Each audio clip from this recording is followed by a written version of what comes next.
সাংবাদিক ভাইরা, আসসালামু আলাইকুম। আমি মোহাম্মদ জাহাঙ্গীর আলম, 2 নং বীরশ্রী ইউনিয়ন, সুপ্রাকান্দি গ্রাম, জকিগঞ্জ। আমি দীর্ঘদিন থেকে একটা মেয়ের সাথে রিলেশনে লিপ্ত আছি। মেয়েটার বাড়ি হইল আপনার খালিগঞ্জ 9 নং মানিকপুর ইউপি, যে উত্তর জিয়াপুর গ্রামে মোহাম্মদ আনোয়ার হোসেনের দ্বিতীয় মেয়ে মুসাম্মদ সালমা বেগম। ওর সাথে আমার দীর্ঘদিনের সম্পর্ক, দীর্ঘদিনের সম্পর্ক, যে সম্পর্কের কারণে সম্পর্কটা অনেক দিন দিন গভীর হয়েছে।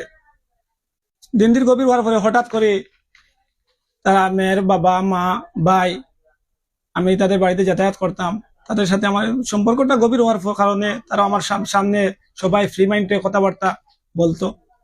বলার কারণে হঠাৎ তার মা, সবাই একসাথে বসিয়া আমাকে বলে যে তার মা সালমা বেগমের আম্মা যে নবাদ বাগনা, আমাকে বাগনা বলে ডাকতাম তারা, বাগনা যে আমরা তোরা টেকার লাগে একটি গেছি, আমার বড় ছেলেটা বিদেশে দিতাম, যে আমি বললাম কত টাকা লাগে একটি চকো উঠিয়া কইছেন, তখন যে টাকা 2 লক্ষ টাকা লাগে একটি গেছি।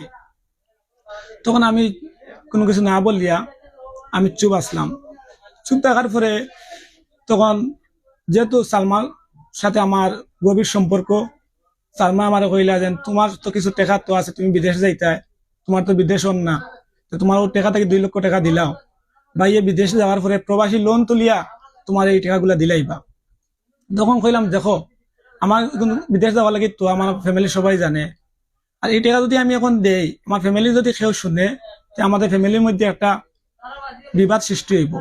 তখন সালমা কইছেন না, কেউ জানতো না। তখন সালমার আম্মায় পাশ থেকে কইছেন না বা তুমি আমরা টাকা দিতে, এই কথা কেউ জানতো না, আর আমরা তো তোমার আম্মারেও আমরা দেখাইম, ফ্যামিলি সবাই দেখাইমু, আর আমরা তোমার আর সালমার একটা সম্পর্ক গভীর যে লাগানো হয়, একটা বিয়ার দিন আমরা তাড়াতাড়ি ফেলাইমু, আর এইভাবে তো কতদিন তুমি কোনো যোগাযোগ করতে হয়। কারণ ফ্রি মাইন্ডে আমার সালমান আম্মা আমার সাথে মাতিস, মাতার পরে তাদের সবার সাথে আমার ক্ষত হয়েছে, বড় বোনের সাথে, বড় বোনের স্বামীর সাথে, সবার সাথে আমার ক্ষত হয়েছে।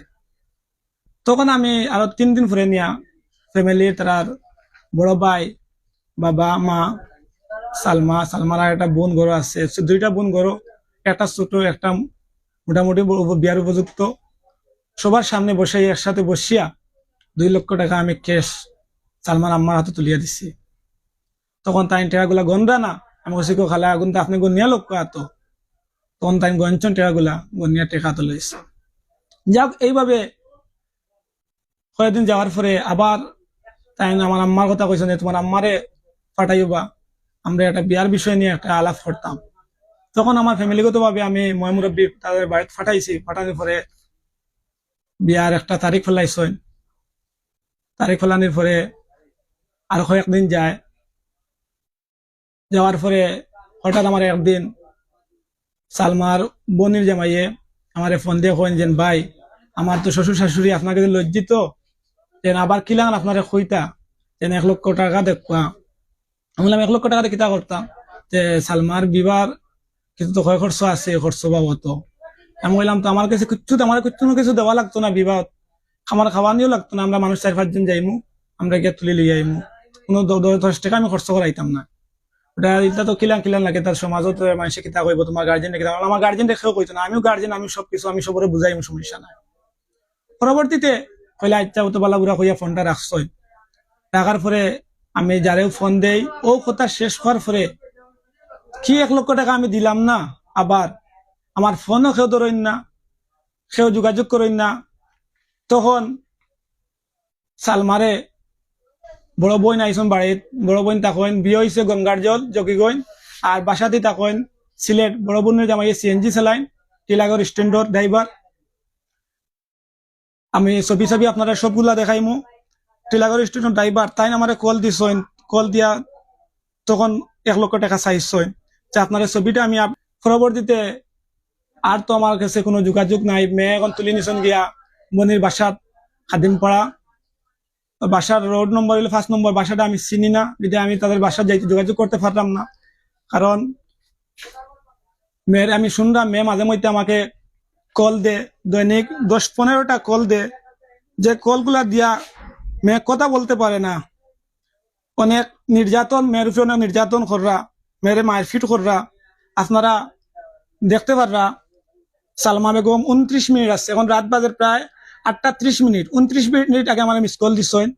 আবার আপনারা দেখাইলাম কয়েকটা মিস কল দিছেন এর মাঝে 7:27 মিস কল দিছেন। 7:27 আবার আর আপনারা দেখাইলাম 11:49 মিস কল দিছেন। আমি ভারী কল ব্যাক করে করিয়া কথা কই সংক্ষেপে ওনার ওনার নির্যাতন বইনে মাত্রা বনিরা মাইয়ে মারপিট কররা। এখন তাই আমার কল দিয়া কইছেন আগামী কালকে তানরে বিবাহ সাহেবাগ কোন একটা ছেলের সাথে খানাইঘাট সাহেবাগ স্থানও কোন একটা ছেলের সাথে বিবাহ হচ্ছে। ওই ছেলে সিএনজি ড্রাইভার, ওনার সাথে বিবাহ ঠিক করছেন। মেয়ে আমার খান দিয়া খর মেরে আমি উদ্ধার করতাম। আমার কাছে এমন কোনো সামর্থ্য নাই মেরে কিভাবে আমি উদ্ধার করবো।